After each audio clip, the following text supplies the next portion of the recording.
Okay. All right, we will call this meeting of the Lower McConchy Township Planning Commission, September 12th to order. We will start with approval of the July 27th and August 8th, 2023 meeting minutes. We actually, those minutes still need to be submitted for your review. So we'll just have those as well as these minutes at the next meeting. Apologies on that. All right. Our next item is the 3510 McConchy Road preliminary final plan. While they are getting set up, just so everyone is aware, just in case anybody who is watching from home is specifically watching for these items, the Mill Creek Point Apartments requested to be tabled and pulled from the agenda. And the Almacassid Learning Center conditional use has also requested to be pulled from the agenda.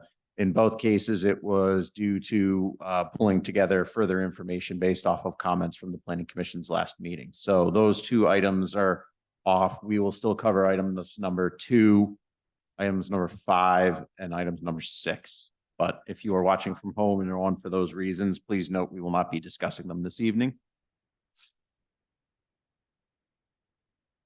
All right. You want to begin with Want us to all introduce ourselves? yes, please. Reese Rosenthal, I'm the developer. Kate Durso, Fitzpatrick, Linton Buba. I'm Ben Barland with Holmes Cunningham Engineering. Blake France with the developer. So I think you guys have seen this a few Many times. times, Yes. It finally, I think the last issue was related to the stormwater basin. And so the developer has entered into an agreement, to purchase the necessary property from the township. And they will then own the basin.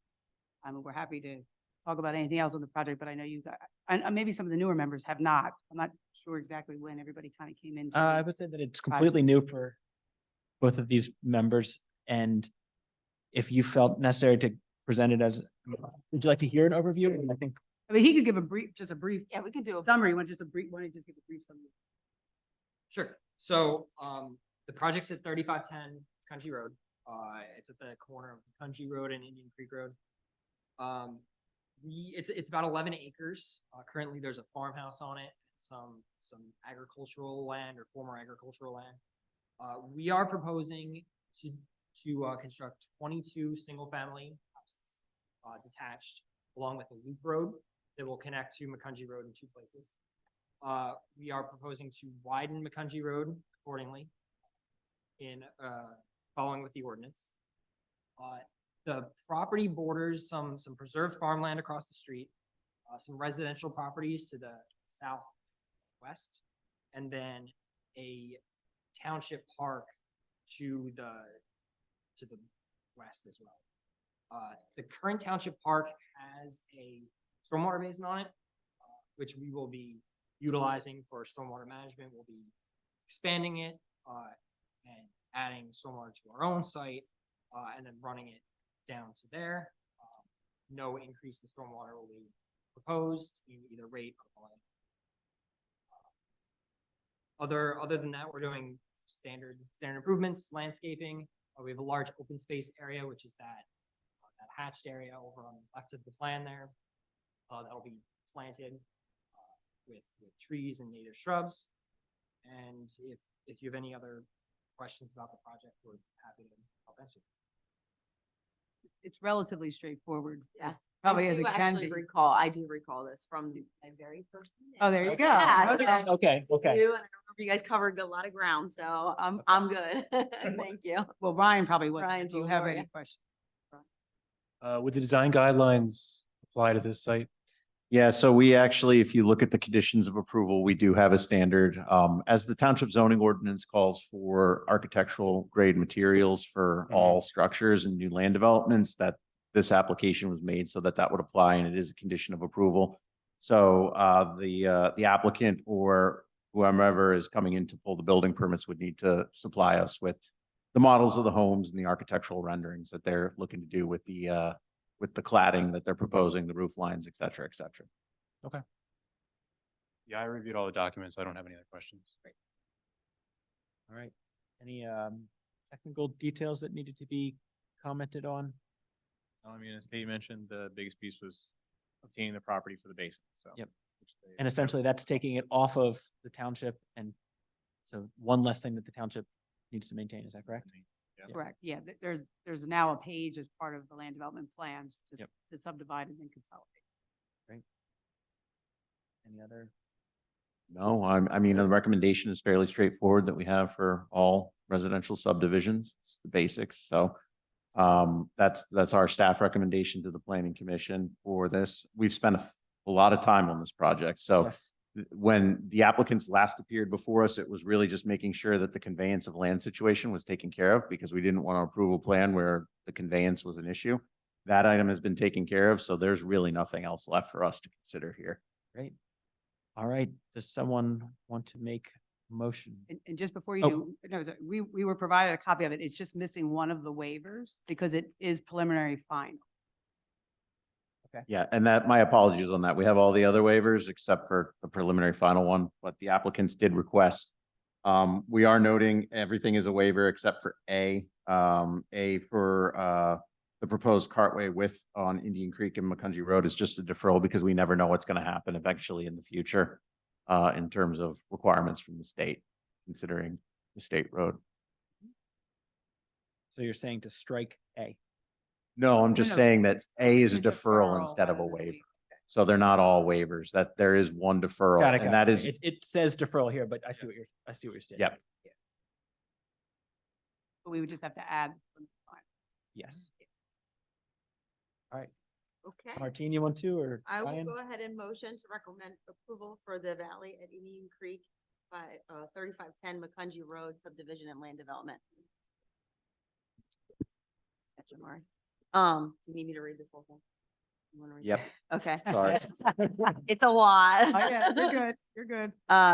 Motion to recommend approval of the Valley at Indian Creek, 3510 McCungy Road preliminary final plan condition upon the following. One, the applicant shall address all comments in the most recent Township Planning Department, zoning officer, and township engineer review letters to the written satisfaction of each prior to plan recording.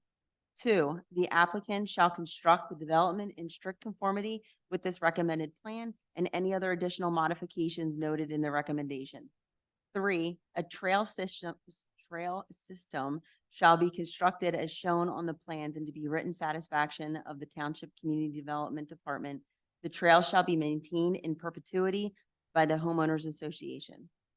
Four, the applicant shall preserve all existing tree lines and as many existing trees as possible on the site and install landscaping as shown on the plan and to be written satisfaction of the Township Community Development Department. Five, all stormwater basins and treatment areas shall be naturalized and include attractive flowering and three-season interest plantings to be reviewed and approved in writing by the Township Community Development Department and Township Engineer prior to plan recording. Six, any required buffers shall be designed on the final record plan prior to recording and installed as recommended by the Township Community Development Department. Seven, all final landscaping, fencing, and site amenities shall be reviewed and approved in writing by the Township Community Development Department prior to submission of plans for recording. Eight, the applicant shall apply for street light district for the installment of any and all proposed streetlights on the plan. Nine, all on-site landscaping per this plan shall be maintained and replaced as needed by the applicant or their successors in perpetuity. 10, all final site architecture for proposed homes shall be reviewed and approved by the Township Community Development Department. Final rendering shall be submitted for approval in writing prior to plan recording. 11, the applicant shall install or replace any catch basins or stormwater pipes along the property frontage as identified by the township and the township engineer as part of the frontage improvements on the final record plan. Further motion to recommend the following waivers and deferrals. A deferral from Saldo 22A-705 2.A to provide the required cartway width on Indian Creek Road and McCungy Road. B, a waiver from Saldo 22A 705.3.B1 to allow the proposed roadway to have horizontal curves with 100-foot radii. C, a waiver from Saldo Section 22A-75.6.C2 to allow the proposed road to intersect Macungie Road less than 400 feet from Indian Creek Road. D, a waiver from Saldo Section 22A-710.B2.B1. The applicant shall pay a fee in lieu of the required number of replacement trees to be approved by the township prior to plan recording. And lastly, E, a waiver from Saldo Section 22A-710.2.B3 to allow for the planting of street trees behind the sidewalk. Is, Plus the preliminary final, Yeah. plus a waiver of preliminary final. And I Yes. think just the C, it should be 705.60 instead of 75. Sorry. is there a second to that motion? I will second that. Any discussion? All those in favor say aye. Aye. There are 3 ayes. Thank you very much. You're welcome.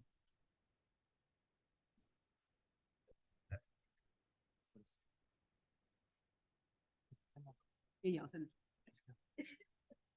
I never know what to I do. would've- Is it subsection my C? bad. Like, I don't. Yeah, that little like weird S, like double S, subset, which is always the most confusing. Yeah. No, we can review this. Okay. I know, you can see your head. All right, our next item on the agenda, as mentioned, there are a few that were removed from the agenda, is 3500 Brookside Road. Again, if you'd like to all introduce yourselves. Tony Ganguza, Boyle Construction. Kate Durso, Fitzpatrick, Lenson Buba. Jeff Bevan with Bowler Engineering. You lost. Nate, we lost the screens. Sorry about that all.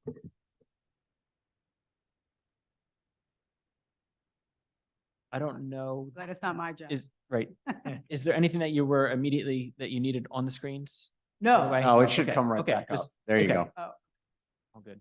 I thought it meant he lost The connection. Connection that. Got it. not- Okay. Where do we want to start here? We've So- seen this project a number of times. Yes, I think you have, and we weren't sure whether I think I have to. you have too. Yeah. Okay, we didn't know whether we needed to at least kind of explain sort of where this started and where it's sort of come, and maybe if you could pull up. I'm gonna pull up the most recent. Okay. Yep. Okay. It has a little bit of deja vu to it, so. Yes, a little bit of history, a little bit of. Yeah. So obviously, the property that we're talking about is across the street from here. It is, fronts on Brookside, has frontage on the private alley or private street, I guess, easement, whatever you want to call it, that extends back to the industrial property. And the old Drees is on the other side of that. Everybody kind of knows where it is. We received conditional use approval for the proposed apartment complex. We have been working with staff and the township engineers on the stormwater aspects of the property as well as the PennDOT aspects of the property. So I'll let Jeff talk a little bit about the stormwater, sort of where we came, sort of why there was a lag for the project. Yeah, so over the last several months, we've been investigating the culvert under Brookside Road. It has inlets that take runoff from underneath the railroad bridge and convey it north past our property frontage. I believe it's a PennDOT or a township line, was very difficult to locate. There's some, debris and rocks in it that made it so that we couldn't camera it. So we were able to go out, do some test bits, identify where that was, and then site our intersection inlets and piping appropriately to avoid being right above those inlets. And then with that line having lower capacity and, us looking at stormwater that comes from offsite onto our property, we are still proposing the dual 60-inch line that will run all the way along our site frontage, collect runoff that comes across that intersection, and discharge it out to the creek at the rear of the site. So moving it, conveying it safely past the proposed apartment buildings. And then one of the other things that we talked about at one of the last planning commission meetings was getting our, residents over to the municipal complex and working through some of that with PennDOT. So I don't know if you want to summarize that. Sure can, yes. TPD, actually Ben's not here. He's supposed to be here tonight, but we just resubmitted to PennDOT for the 2 flashing signals that PennDOT had conceptually agreed to. And now we're working our way through that process. I think TPD submitted about 2 weeks ago. So I know there was some confusion maybe in the review letters in that, are we doing that? The planning commission wanted that and we agreed to do. So the 2 flashing signals are on the HOP plans. If Jeff needs to add them or any detailing to the land development plans, we will do that. But just so the planning commission knows, that is something that was asked for and that is something we're doing. We're also going to be lighting the crosswalk as was required by the planning commission. Again, whether it's a Cobra headlight on top of the existing pole that's there or an additional light that's needed on our side, we're happy to do one if one satisfies it. We'll look at the foot candles to make sure it satisfies it. But if it doesn't, certainly we're not unwilling to add another light near the crosswalk on our side of the property. So I think that issue is behind us in terms of agreeing to do that, and the plans reflect that. I know Ben just showed up, but I think we've worked through everything with Andy Heinrich at this point. There might be one item left that Andy emailed over later today. Ben and he were going back and forth today on some of open items, but I believe pretty much we've resolved all the items with Andy Heinrich. So I think we're in a position to deal with maybe one of the, and Nate, I think I'd mentioned it too, was a stormwater comment in Nate's comment and CKS's letter. So Jeff, if you want to maybe address that at least to let him know what we're thinking. So we asked PennDOT whether we could curb along and they of course have said no. So this is sort of what now brought up these comments as it relates to stormwater. Yeah, so We did try. yeah, if you can go to the utility plan, I think that's probably the best to illustrate it. So with the removal of the curbing along Brookside Road, the runoff from basically the center line of the road to the west will drain onto our property. Previously, it was going to run along the curb line and go into inlets or conveyance out through that large bypass pipe. The plan currently shows swales and inlets up along the apartment buildings.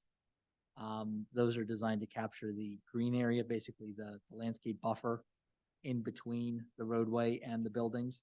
And what we're going to do is add an additional inlet or 2 on the east side of the bike path along our frontage. So basically capture water before it concentrates and comes across the bike path.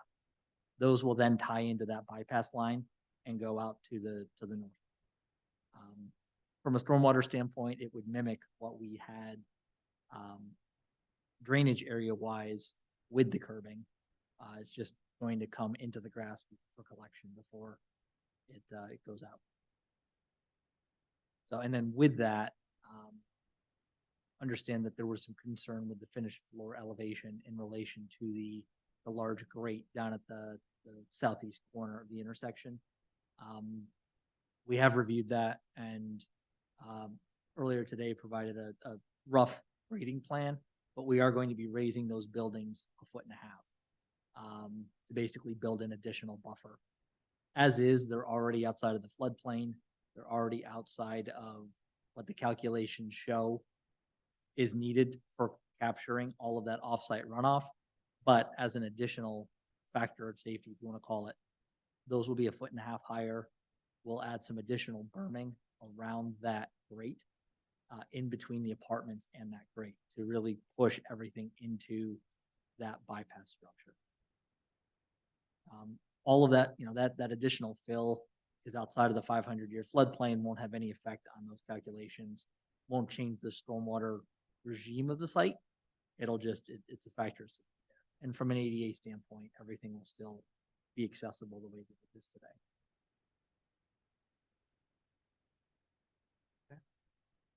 And then the other, Past that. Yeah. And then one of the other items we wanted to take a look at and get some feedback on is where we're providing the crosswalk across Brookside Road. We come down to the intersection and then there's a segment of sidewalk that goes to the north before tying into the township, trail system. Can you blow that up? Yep. Yeah. And is that the latest plan?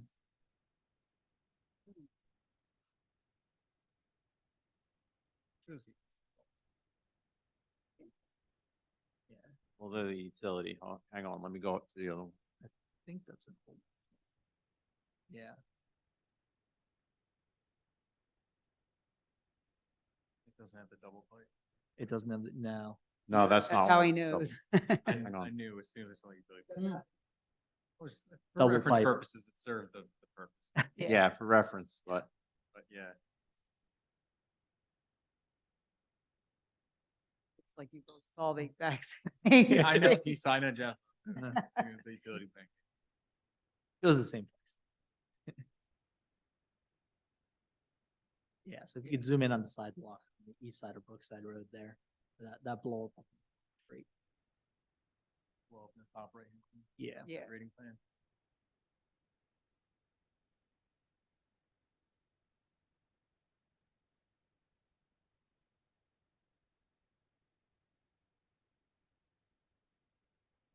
Hey, if you go to the top right-hand corner of this grading plan, there's actually a larger scale. yeah, I'm sorry, I'm trying to move it over and That's it's all right. I just, taking a while to, There you yep. So when you come across Brookside Road, we have a landing, an ADA ramp, and then we turn and go to the north to connect to the township trail. There's an existing utility pole in that area that is pretty much right on the property line for that residence there. It shows up just for Yeah, your purposes. You see where it says 372.2? Mm-hmm. That's it. Yeah. That's the pole. right there. So in that area, we narrow the path of the trail to be able to get around that. So the trail right now is shown as 6 feet wide. At that pinch point, it's 4 feet wide. That does meet ADA requirements for an accessible path, or sidewalk. But understand that it's a little bit of an abrupt transition there. Given the fact that the utility pole is right along the property line, it's really not an option to move that any further back without causing additional issues. We are providing about a 5-foot grass strip in between the pavement and that path right now, just to get it set back from the travel lanes and the shoulder. But ideally, what we would like to do is narrow that entire path to 5 feet. Basically have it be a pedestrian connection, but not meet the township definition of a bike path. Given the fact that it's a short length, all along the concern has been getting residents from the project here over to the township park, which completely understand. I think a 5-foot sidewalk, we can maintain 5 feet along the entire length. It will shift out just slightly, but we'll make it a much more gradual transition. And if necessary, provide signage that basically indicates to dismount bicycles prior to being on that. That it's really just a pedestrian connection. It doesn't continue much to the north. It doesn't continue much to the south. So there's really not much benefit to having it meet the bicycle path standard. And wanted to get some feedback on if that 5-foot width would be acceptable.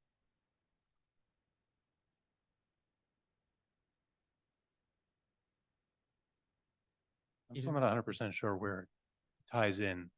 This is the first time I'm seeing this, so I apologize. But is it at the intersection of Indian Creek and Yes, Brookside? it crosses the intersection there, and then it goes to the north along Brookside Road, and then immediately past the property corner. turns onto township property. Nate, maybe you can now Yeah. go to the bigger plan to show Ryan where it ties to the township trail. See it there? Yeah. Yeah. See it So- next to township trail? That's the township trail.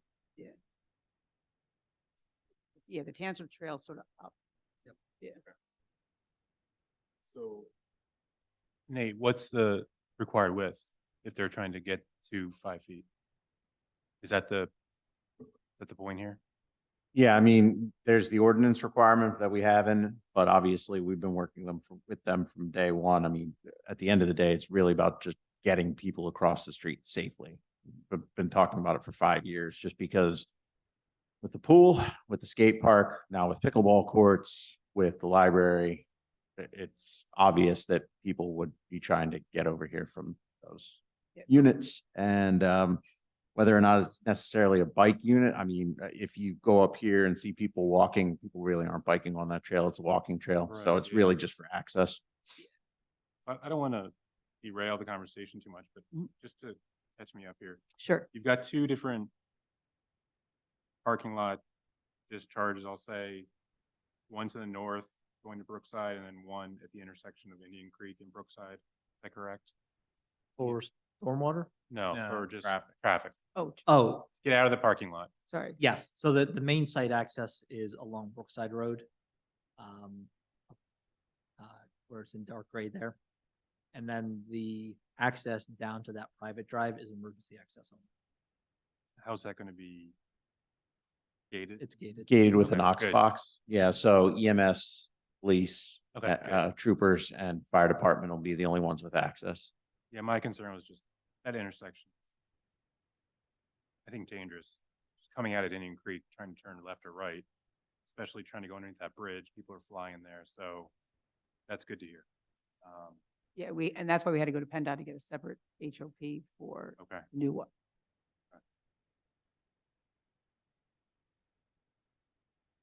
These are definitely good questions. Ryan, and just for your clarification too, the road, the first question that all of us asked when this project started was why not just use the road that's there that separates the hardware store and the property, but that is a private drive with basically no response from the current owners, or no willingness, I should say, Yeah. to Yeah. make that accessible for this They- property. There's a recorded easement that gives them rights to use it. Okay. But not to improve it, widen it, like just to maintain it, to make sure that it's repaired, but not to the extent that we could convert it from the easement we have to a true private road or municipal standards, so. Okay. And PennDOT, you went through PennDOT already? And they didn't have any comments on the exit coming out on Brookside? Did. Ben's here, so. Okay. And just introduce yourself just for the record. Hey, I'm Ben Guthrie with Traffic Planning and Design. So we performed the traffic impact study for this project, and we're also working through the HOP process with PennDOT as we speak. And so there was an extensive back and forth with PennDOT and the township at the time about the benefits of using various access scenarios. And this was the site that PennDOT was agreeable to, and we're now proceeding with the permitting of this site, of the driveway shown in the plan. Okay.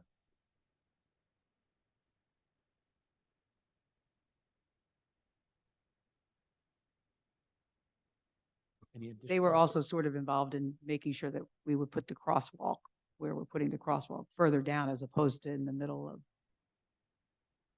Okay. And then,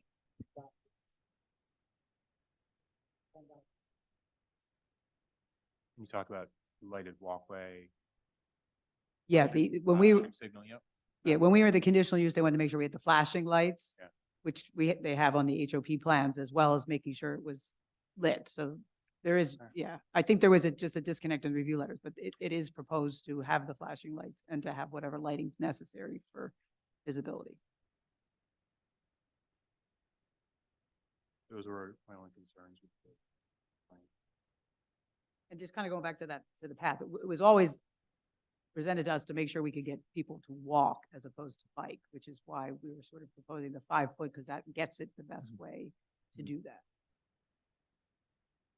mean, I think in the grand scheme of things, that's a minor challenge, you know, I mean, compared to some of the water still seems, I mean, there's still a lot of unanswered questions.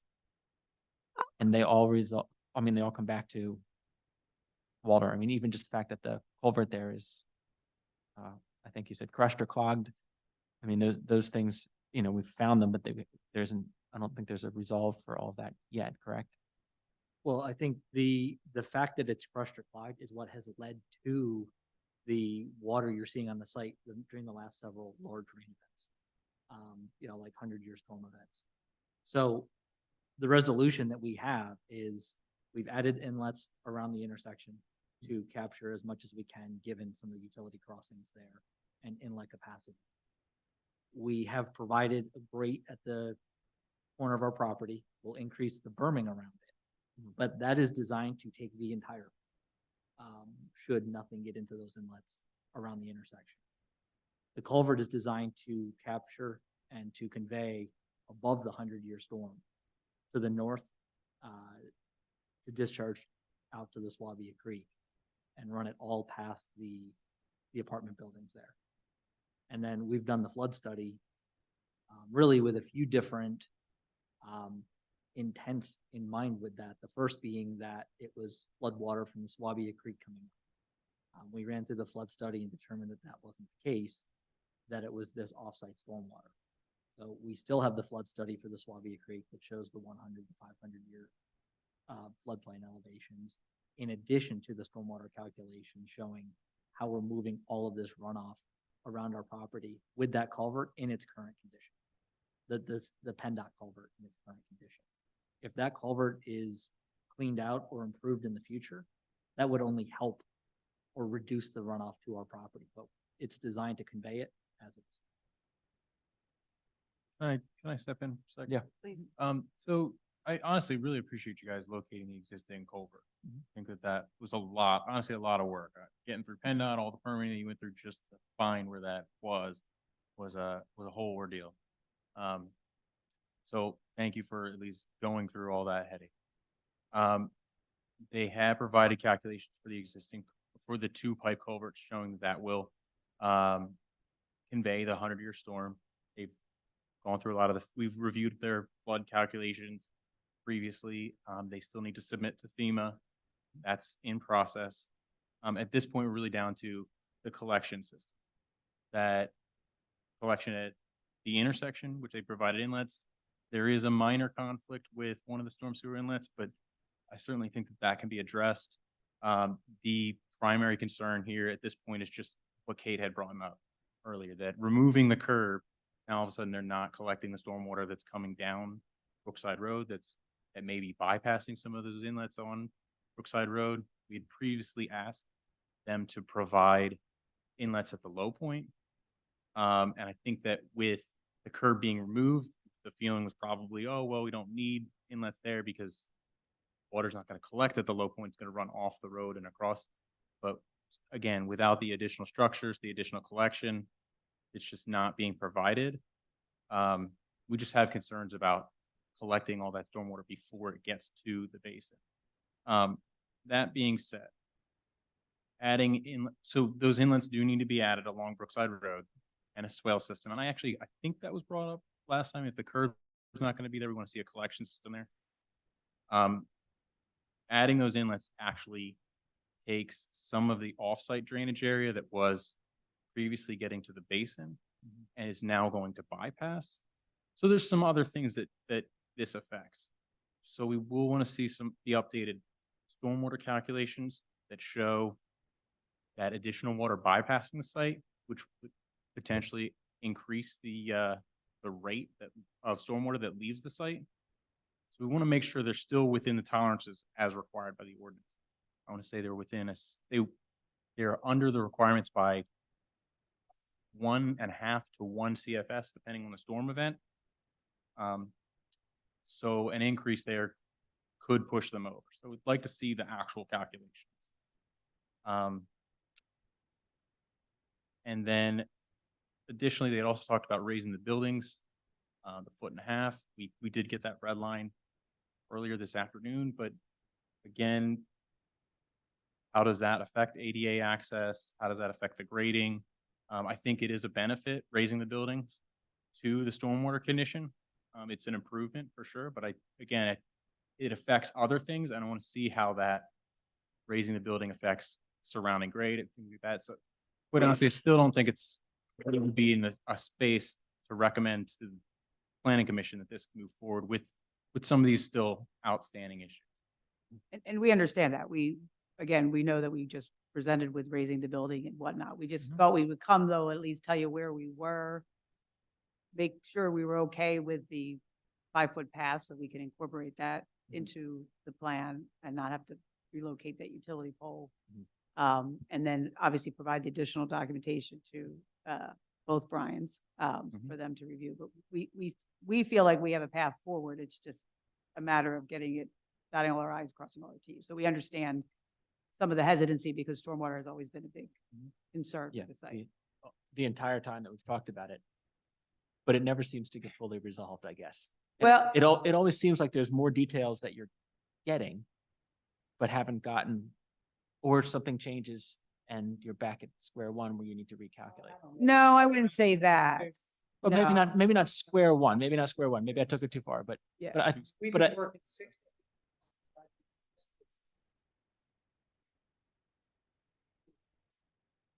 I think that's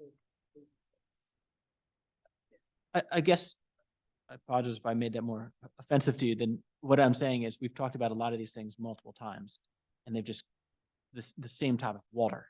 That's what I'm trying to get at, has just come up continually. Jeff, is the stormwater before the inlets on Brookside Road that we had when it was curved before PennDOT was approved, were those inlets tying into the basin system or were they tying into the bypass? They were all going out to the bypass system. So So we're basically going back to what it was when it was curbing. We're just moving, we'll add those inlets in and then just move them out into the grass area. Right, so I just wanted to get to Brian's point, though, that does the calculations change? Because that's the way we basically had it before. Yeah.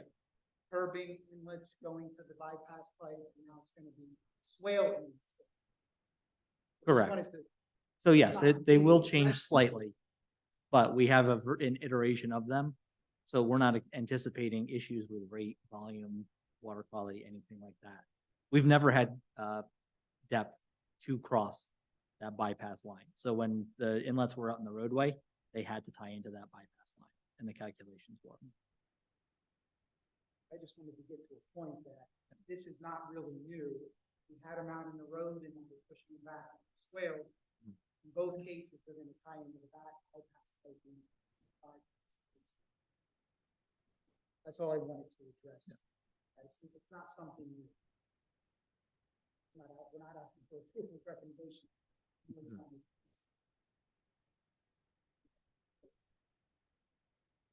Got it. And trying to get that stuff from PennDOT was a task in itself. Yeah, oh, I've recognized that.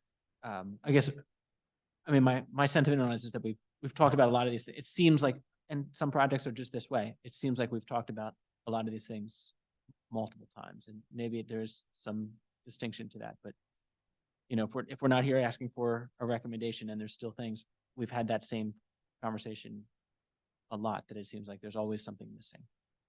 I don't think it's a matter of something missing. I think we're asked to do something and then that now Something. results in something else. It's not because we're not prepared or we're not there. Yeah. It was like, okay, now try to get a hold of PennDOT and see if we can do these testing because it wasn't sure nobody was sure that what we were saying was accurate.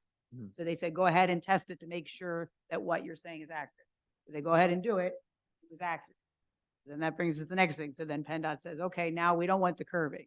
Okay, so now we got to take away the curbing. We'll go back to where we are. Mm. But now it's like, okay, well, we'll still want some inlets. And then in the process of talking about adding some inlets, it was, maybe it makes sense to raise the building because it seems like that might make sense, so it's kind of, it's not for lack of trying. And I don't think it's Yeah. a matter of not being prepared or anything like that. It's just kind of every time we go down one path, something else that nobody expected to occur occurs, and then we pivot and figure out the best way to address it, I think. And I guess part of the concern here is that trying to get on this hump. We want it, as much as you want to not see us anymore, we don't really want to see you. Yeah. With all due respect. But I guess going back to even the comment of raising the building, which we're willing to do, absolutely willing to do that. To our benefit, it's to the township's benefit, it's to the residents' benefit, who are gonna live, we'll do it. But if we do that, it affects grades, there could be comments related to the grades. Mhm. So here we are, next month perhaps, there's gonna be some technical related, okay, this grade may not work exactly and that may not work exactly, and then do we get kicked to the next time? So I'm just trying to, I guess what I'm trying to also understand, we'll make these changes and there's no problem. CKS and everybody has a right to review them, no question. But when do we get to a point where a couple of, I'll call it minor, technical items are okay to pass this on? Right? We'll show the inlets, do the calculations, Jeff will submit them. Sure, there's gonna be some level of comment from the engineer, there always is, CKS or any engineer, any township. I'm just wondering, I think we're close because we're down to one issue. The leak, the inlets near the units and raising the building. I think it's traffic signal, the flashers are done, we've agreed to that, there might be some notes that need to be added. I think all those other things are behind us. Just trying to understand also that once Jeff makes these changes, which he's told me he can get in Monday, to meet the deadline this month. If there's some additional comments.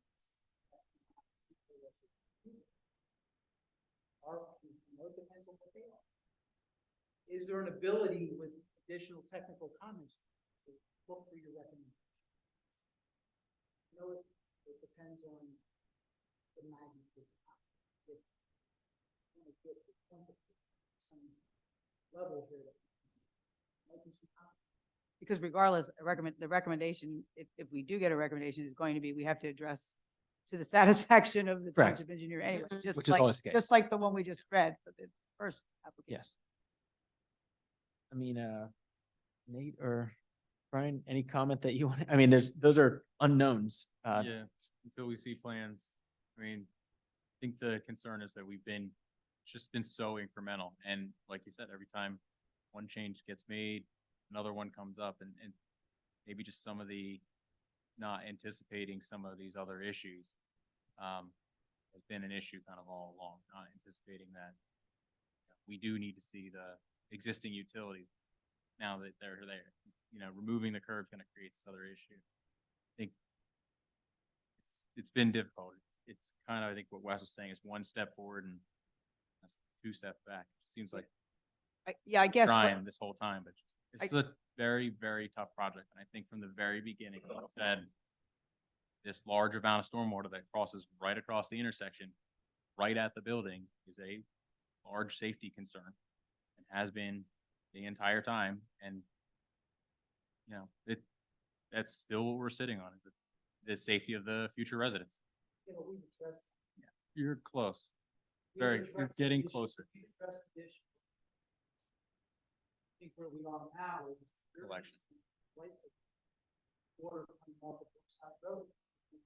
Yeah, the collection system. We keep talking about the stormwater, and I get it, it's an issue. We've gone on with this, Jeff and Laura have done a tremendous amount of work to show that we're going above and beyond as a developer, 44 apartment units and spending hundreds of thousands of dollars to protect the residents. We're willing to do it and we've agreed to.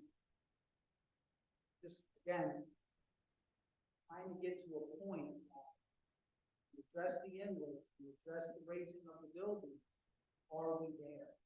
Because everything else appears, based on the letters that I've read, that all the other stuff is minimal. Jeff will address it on Monday, all the other miscellaneous too. But there's going to be more time after we get there. Just want to hope that we can get to a point next month, these committees are at least comfortable looking for a recommendation. We'll offer everything that everyone, not just us, but all people. We have to try to get. I don't think we can give you that answer. Agreed, I'm not asking for it, just making a point that we'd like to get to that point. If there are some technical comments for me, like everybody else that moves through this discussion, it'd be good to get to a point. With confidence. We hope so too. Any additional, No, we're good on the path. are we okay with the? I don't have any comments about the path. My only comment about the crossing. I know you said you're gonna have blinky lights and all that. When you're coming from Buckeye and you're going up, it goes down and it's a steep up. How close to the peak of that is the crosswalk? Because if you're a car coming up and someone's walking across, blinky light or not, like what's the distance between the peak of that hill where you're coming up under the bridge to that crosswalk? So Like how much reaction time would someone have if they saw a person? So Jeff may have the exact distance. I don't have it off the top of my head, but what we did was we worked with PennDOT to determine the best crosswalk location. Mhm. And they have certain site distance standards that they require to be met, and it does meet PennDOT site Okay. distance standards. Even Okay. That's a good question. It wasn't Yeah. that PennDOT had a lot of questions. I drove past it actually on my way here because I wanted a good visual of the Mhm. site. 'Cause I knew we were going to discuss this a little bit, and I understand the water that's been brought up and discussed, and maybe dummy it down for me dummy it down because this is not my expertise, the water drainage and inlets and all that. It's not my area. But is there a way you can dummy it down as dummy as possible so I can understand the way the water flow works? Because what I'm thinking as you're talking is, well, where's the water gonna go? Is it going to the golf course? Is it going to affect the area around it? Is it gonna go into Warings? Is it gonna go into the golf course? Where does it go? So- Tell me. So I'll just say two dummy down ones, because then I'll let him go. Go real dumb. Yeah. Help me. Yeah.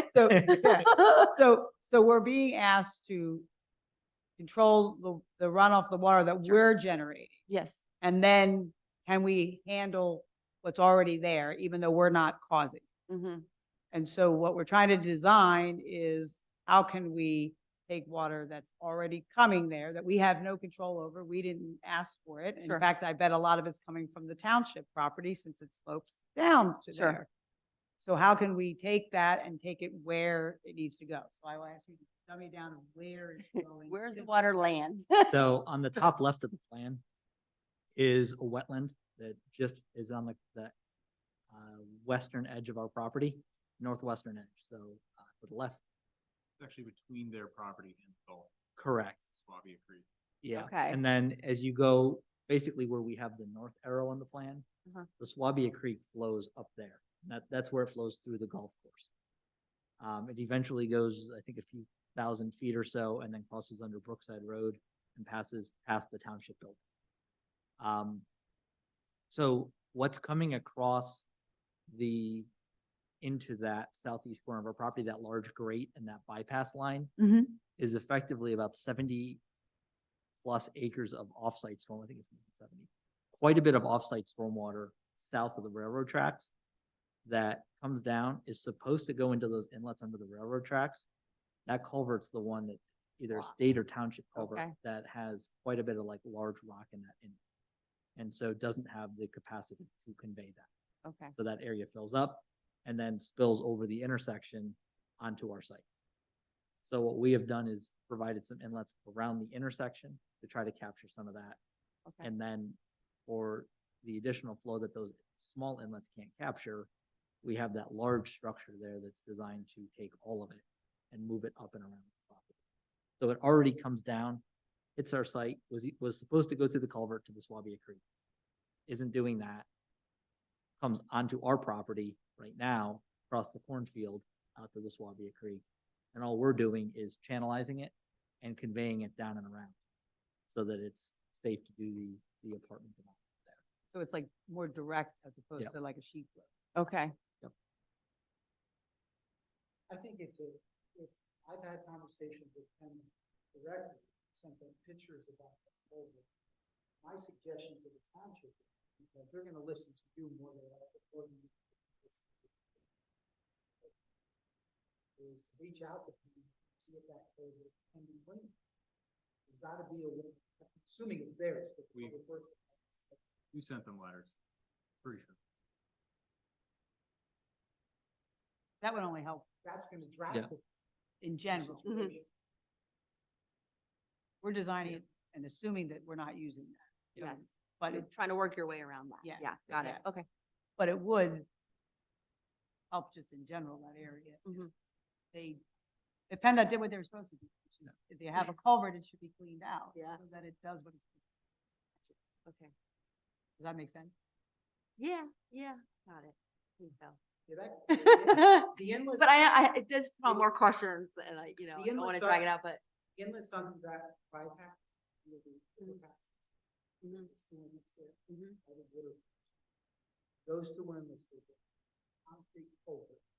And done all right along Brookside Road that empties out into the golf course. Mhm. Past our park. That's where that culvert goes. Okay. It's about 8, 9, 10 feet deep. It runs from those, actually it runs past those trees up toward the church. Mhm. Starts up by the church, comes down, connects at those two inlets under the overpass.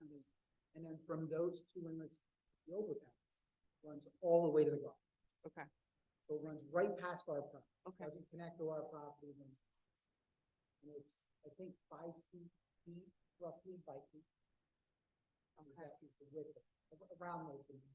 So that, if we have Two by five. torrential downpours like we've recently had, does the creek swell up and flood into the, No. okay, so it's not like when you guys are developing that land, it's gonna prevent that from, and the water's gonna go somewhere else. Correct. Creek. Yeah, that's a little bit what Jeff was saying earlier, is the first thing they looked at to see whether it was the creek causing. Yeah, I do remember you Yeah. commenting on that. Okay. And then found out it wasn't the creek, it's 70+ It's acres. everything else Gotcha. other than our site. Gotcha, okay. Yeah, because that was, they did ask, because we were trying to figure out where the water was coming Gotcha. So, Wes is right, this has been complicated and Yeah. trying to figure it out, but we worked all together and there. except for these couple of things.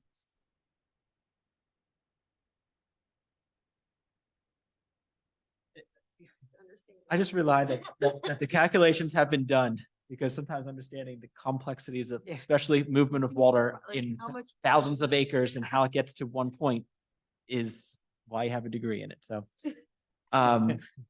So I mean, I don't have any additional comments. Ryan, anything that you No, want to nothing bring here. up? You're not asking for anything No, right we- now. We understand. You were looking for advice for today of Sure. Yeah. where we're going, Yeah, which we can't give you an answer to based Well, on everything you've we're heard. asking There's for just an advice. unknown, well, I should say this. We can't give you there's a timeline of unknown questions and how long it would take to respond to them is Right. the unknown. And that we can't give you the answer on. right. I think the main thing though was to talk about the 5-foot path, tell you where we were, tell you what we did as far as what the township asked to locate that information from PennDOT.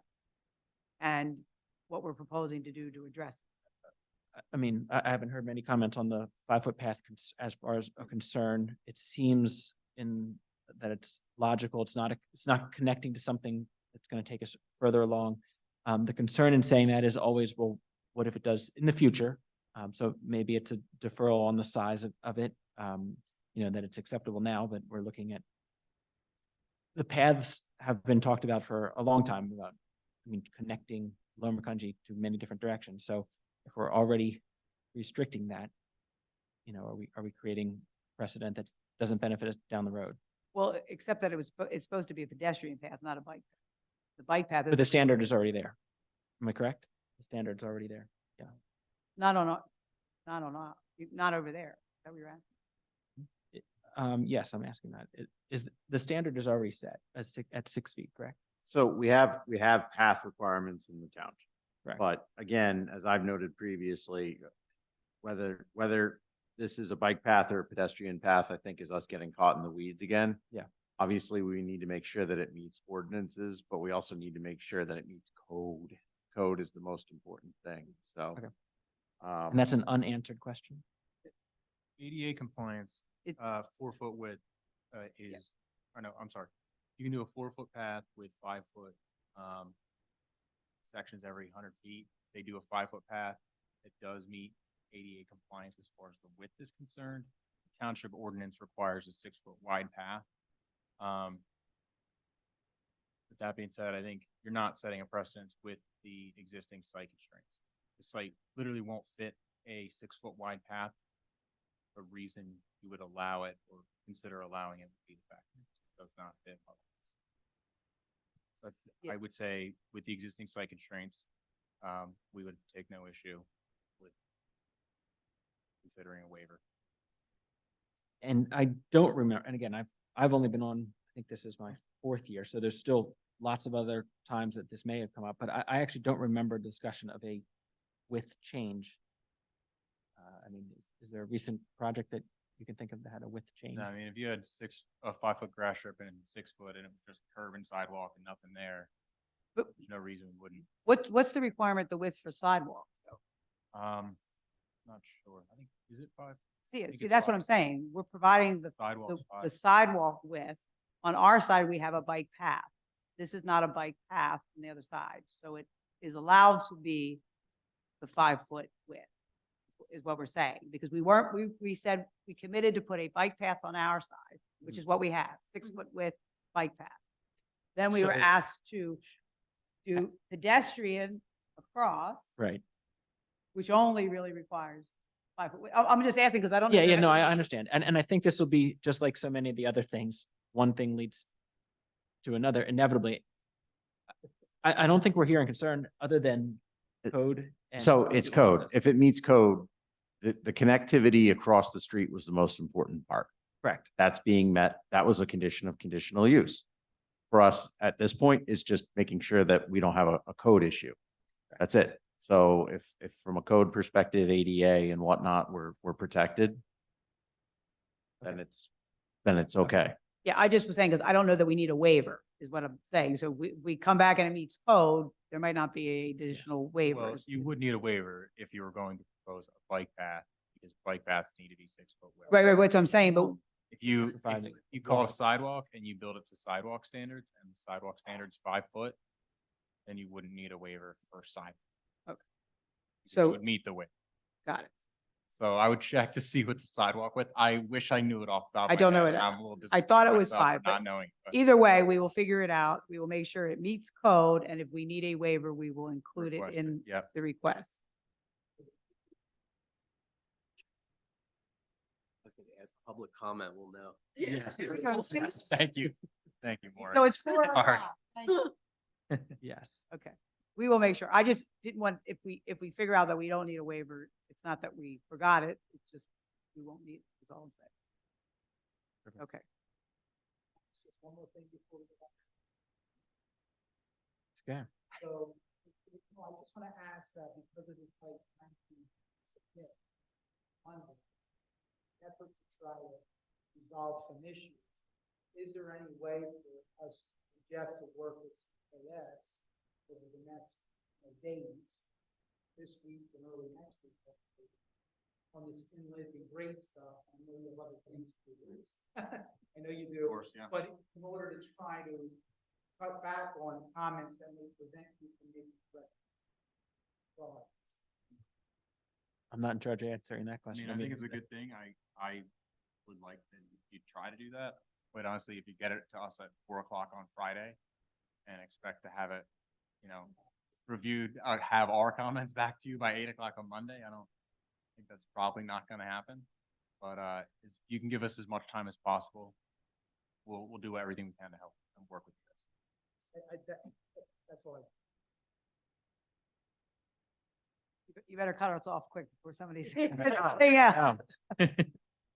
I don't think there's anything else here. Do we need to take any action? Do we just need to table this for future or no action needed? Yeah, the MPC extension ends in October. So coming to the planning commission in October and then following our township procedure of workshop and then the board won't make it. So there's Yeah. that. Well, I'll get you the letter. Okay. I didn't have a chance to check it, where we were at before I left October the 20th. house. October 20th, second meeting in October. Got it. Yep. So no action required. That's all we got. Thank you. All right, you. thank you. Table it? It just said, no, we don't need to. Use a table. Yeah, I thought you had a table. Don't you have a table? You can move the table. I don't know. I rely on, you want me to? All right. Brian and I were thinking you had a table. Table. Is there a motion to table? I motion the table. I'll second that. Second, all in favor, Aye. say aye. Aye. Aye. It's been tabled. It's going to the same place regardless. Exactly. There's really only one thing that has to be done, and that's to get it to the boards. There wasn't anybody on, right? No. Nope. We didn't know whether. Nope. Thank you for the other stuff that you sent me. I'll share that with you. And while we're here, somebody just needs to let me know soon on that stuff with it before the diocese take that. Ask Yeah. Brian. When you, I don't know if it's you're looking at it. or Brian. Subdivision. Almacosid? No, The Almacosid? diocese, the cemetery. Oh, Crocs. For North Crocs. Yeah. I have not seen that. Brian was looking at that one. Okay. Oh, we yeah. just asked about it. It's, we're proceeding with that separate from the main development because they. Yes, I will ask Brian about that, consolidation. Yes. You got it. Great, thanks. All right, good night. Good night. Good night. All right, next item on the agenda, department reports. You got me on record saying that, by the way. I will tell. Okay, we got two other items. They're brief. First and foremost, I'll get it up on screen. As everybody knows, we had previously discussed the fact that the township over the last several years has gone and done some land preservation work in partnership with the county or property owners. We have passed the new earned income tax. And those items basically have led us to a point where we've acquired properties that were previously on our official map. Well, now we need to mark them that, hey, we acquired them. Go team. And also with the official map, we have roads that have been proposed. And well, we're currently in the process of finalizing the Sauerkraut Lane subdivision. I'm sorry, the Sauerkraut Lane road construction. So that is an infrastructure project that is reaching completion. So the official map is going to show that the road is constructed. The other item that we do want to discuss is, well, where do we go now?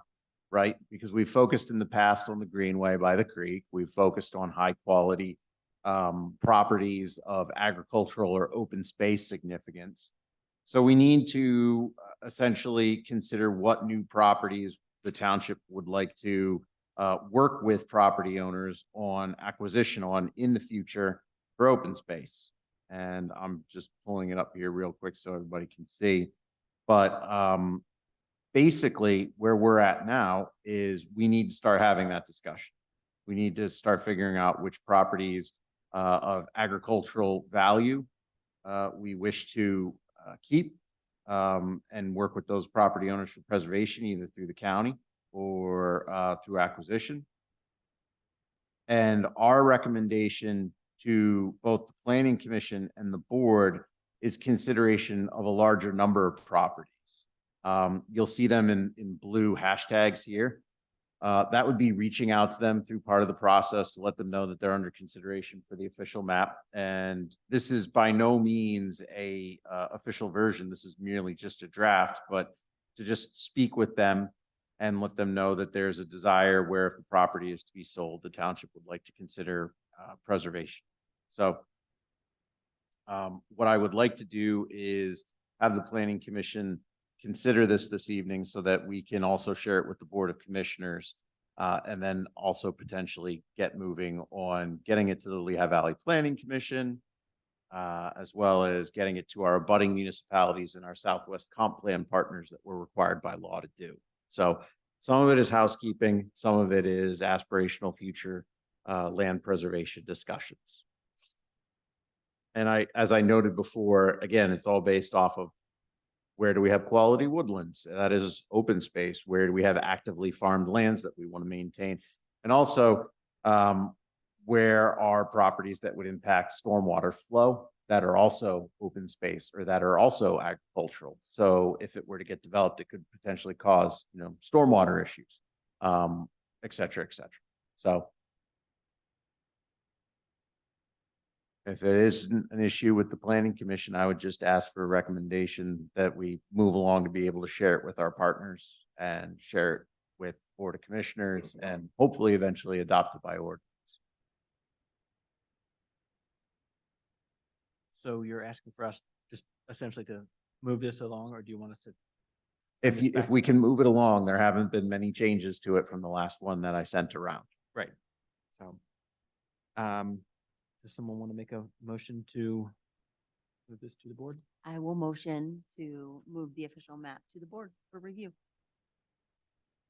Ryan, do you want to Second that? Any discussion? All in favor, say aye. Aye. Aye. 3 ayes. Official map checked off. Appreciate it. Okay, second point is the the zoning modifications that are recommended. When we do the comprehensive rewrite, it's one thing. When we do the look back, it's another, but when we identify an issue that needs to be addressed, we like to get in and surgically make the modifications as quickly as we can. As everyone is aware, we don't allow construction of new structures in the 500-year floodplain. And in fact, in a future FEMA delineation, it could be very likely that some of that 5-year floodplain or a portion of it, and a good portion of it, depending on where you are in the township, becomes 100-year floodplain.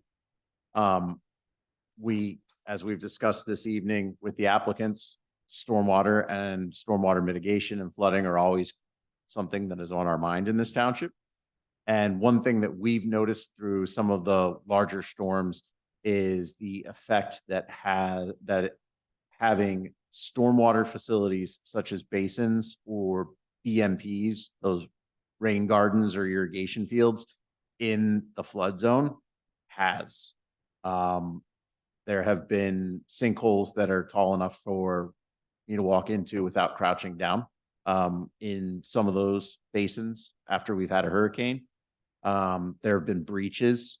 And then when it comes to those stormwater quality items, with all of the debris that some of these storm flood events have, you can't have any infiltration in your rain garden. The irrigation systems might get broken. The naturalization plantings might get swept away because of the force of the water, trees coming down, et cetera, et cetera. Those items should be outside of the flood zone. So, we continue to just try and get everything we possibly can. We've also included roads and cul-de-sacs in this because new roads should not be in the flood zone. Just for health, safety, and welfare purposes. We know the issue we have in this township. We want to make sure that any new development, new growth is respectful of that issue. As we get these hurricane remnants, as you get rainstorms in the middle of winter with snow that cause flooding events, et cetera, et cetera. It's really just about keeping people safe and keeping property safe. I have many photos I could show you of some of those basins that were damaged in some of the storms we've had. And it's really just about protecting the investment that in any new development, a homeowners association is going to be responsible for. So those zoning changes were part of your packet. I'd like to move those to the Board of Commissioners. There are no other changes proposed other than also some language about making sure that people aren't storing manure within the floodplain either, because that tends to be a problem. But beyond that, we'd like to get that to the board and we'd like to get it adopted as quickly as possible, recognizing that we're in a hurricane season now. We've been lucky, but we don't want to wait for another one to come. Yeah. So. Yeah, all of those recommendations seem very common sense. Someone wants to make a motion to move that. We've got a comment. Maury, tell us what you've got. Just a couple of questions of clarification. Are pedestrian walkways still going to be permitted in the floodplain? So yeah, because pedestrian walkways aren't essential. I mean, if a trail can get shut when there's a storm, if they weren't allowed, we wouldn't have the trails that we have down by the trout fish hatchery. We wouldn't have the DNL trail. So we're always going to try and obviously support the trails because those will be used in times when obviously we don't have a flood event. This is more like infrastructure that's permanently in place, that's a necessity. So if a storm is rolling through, people still need to get home and utilize roads. So those roads shouldn't be in the floodplain. And those stormwater management structures have to take that water no matter what. A trail doesn't have to be used during a storm event. So Okay, and the other one is, I believe currently in the 500-year floodplain, there are athletic fields permitted. And are those going to be excluded or left in? that's something we were going to keep in as well, because again, it's not essential infrastructure that can be affected. It's not a residence that someone's living in full time. It's not a road that needs to be used all the time. It's not a stormwater basin. If there's a hurricane rolling through and it affects a soccer field, then, or a softball field, then that field can get repaired. Whereas a road, we don't want people driving through them, and in the basin, it's got to take that water no matter what. Or again, as we've always had, the homes, the businesses, those in the 500-year floodplain, we've seen enough flooding in the 500-year floodplain to know not to put an essential structure there. So a soccer field, no one's going to be out playing soccer in a big storm event. Okay, so other than that, I don't have any problem with the recommendation. I think we were in discussion there. We had motion I'll make- seconded. I'll make a motion to approve the emergent zoning ordinance, stormwater resiliency modifications as presented by Nate.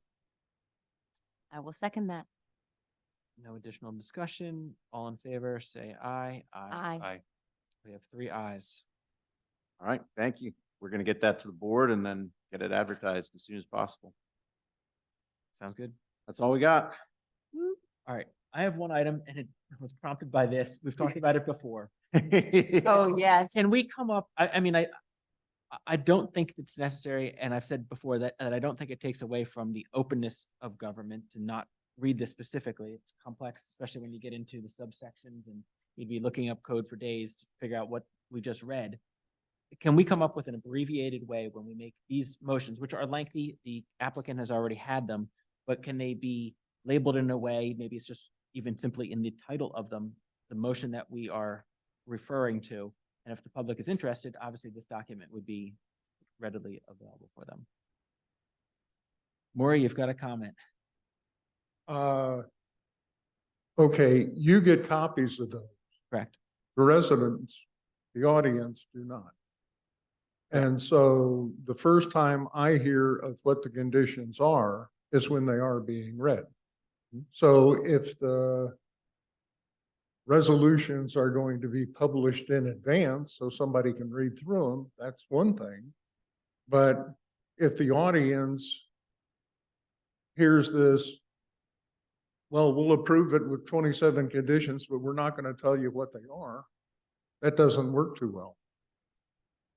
So I agree on the general principle of you want it to be as open as possible, right? I mean, that's your concern, is that Well- that we might be learning something. I want to understand what the Right. motion is. I guess what I'm trying to say is that you may know, you specifically, and you may be the only person that when we say Saldo 22A-705.3.B.1, did anyone stand up and ever object to when we read that? And I think the complexity of it is almost overwhelming. I think that making it simplified in what we're doing, and because this is not the final vote, this is a recommendation. And if it wasn't a recommendation, then I would also agree a little bit more. But I mean, if someone picked up on something like this, they'd probably have to do some research and take it back. And But- they'll be coming to you at the supervisors meeting. But that is basically the foundation that the solicitor uses for fleshing it out some for the conditions for the actual resolution. Can you make it available to the public in a paper format? Or publish it? Well, the only thing that I would point out, and obviously from a procedural perspective, I would defer to Mark, but on our end, I would note that the recommendations that everyone sees here are really the product of staff level discussions and preparations that we have in speaking with each planning commission member on items and educating you on what's going on, so you're aware of projects, you know, not just when we come here to meet, but also everything that goes on behind the scenes and the timeline that it would take to then push it back to accommodate that.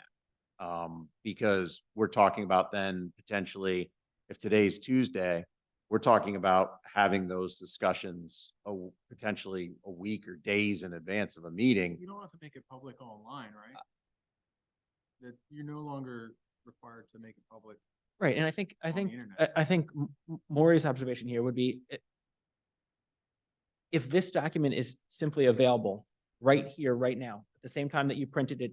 Well, that would be easy. I mean, we Right, could and that's the print it first time out, that put you it know, Yeah, out. so And frankly, I mean, it's probably more effective if this is handed out in advance of the meeting. Again, we do make changes, but you would be following along if there was. yeah, it gets handed to the applicant. It used to be just one copy the chairman would pass to somebody to read, but now all of the planning commission members get them. So yeah, if there were 2 extra copies set out on the table or back there that somebody could pick up, that would be sufficient. And There's no, it's a procedure. So the Yeah. planning commission comes up, is allowed to come up with its own. yeah, It's not an NPC and I mean, requirement. So if you want to put it back there. Yeah. the Public take it with a copy of the agenda, you can do that. Well, even if they don't have a copy and we're doing it just as we are and we're making the motion and reading it, no, once you're making that motion, it's done, like comments over, right? I mean, it's kind of like the last step, reading these. So you're only hearing this at the last step. yeah, So what difference is it if we defer to some kind of summary or something and they can refer to it on the website? If that makes sense how I'm explaining. yeah, no, I mean, and it's just, it seems like a very weighty process. I don't think I really don't think that it actually improves the process. If I thought it was the type of thing that, I mean, it's not in, some of these things are in layperson terms, but when you start getting into Saldo subsections, I think you're losing most people. And if someone is here, if it's a topic that they're genuinely concerned of, they probably followed it pretty extensively. And a lot of the stuff is already, well, first of all, and you can probably take 10 of these things and just hit them on repeat. They're almost all these have, you know, they're copy and pasted from other.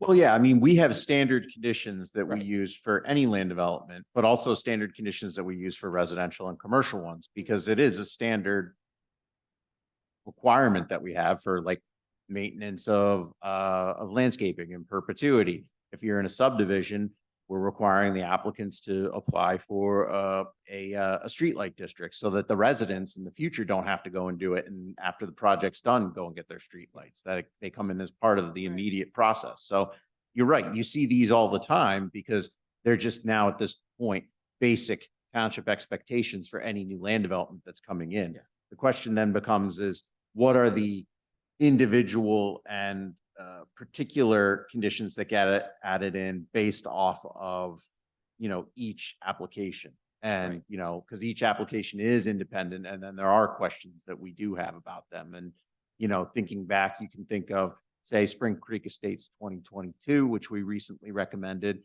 where because they were residual lots from a previous land development subdivision that never moved forward, we had a very individual, independent recommendation of making sure that to the satisfaction of the township solicitor's office, the applicant provided the proof that they had the legal authority to put stormwater into the pre-existing basins. That doesn't happen with that, right? So I would say 1 out of 5 is going to be an individual one, and then the rest are our basic expectation standards that are included in every single resolution and every single recommendation. And Well- it's overall, I mean, I think it's very minor in the sense of, I mean, yes, it just is making it a little more convenient that we're not reading these lengthy motions.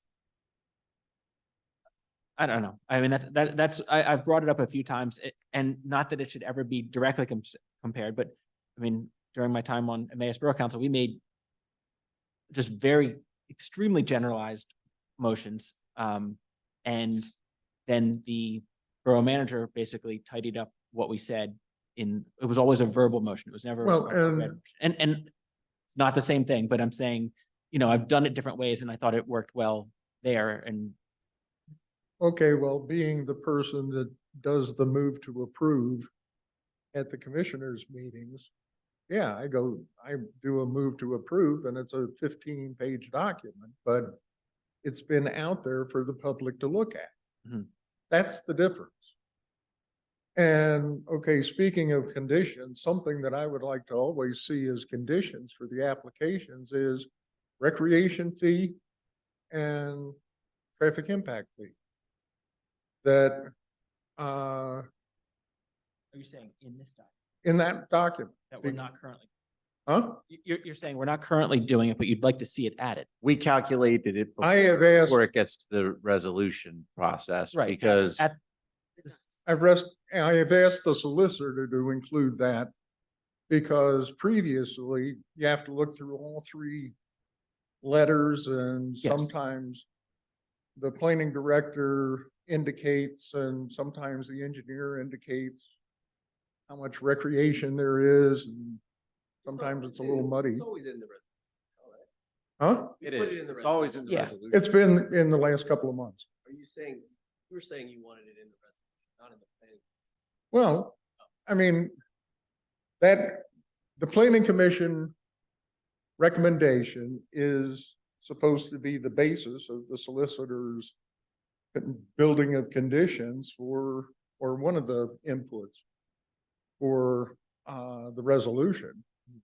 And why not include that in there so it's clear to everybody what the dollar values are?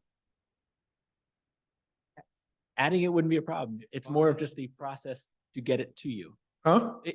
Adding it, I mean, I have no opposition to adding it, but in the process of getting it to you, is it simply a printed document that's available for, just like the agenda sits over there?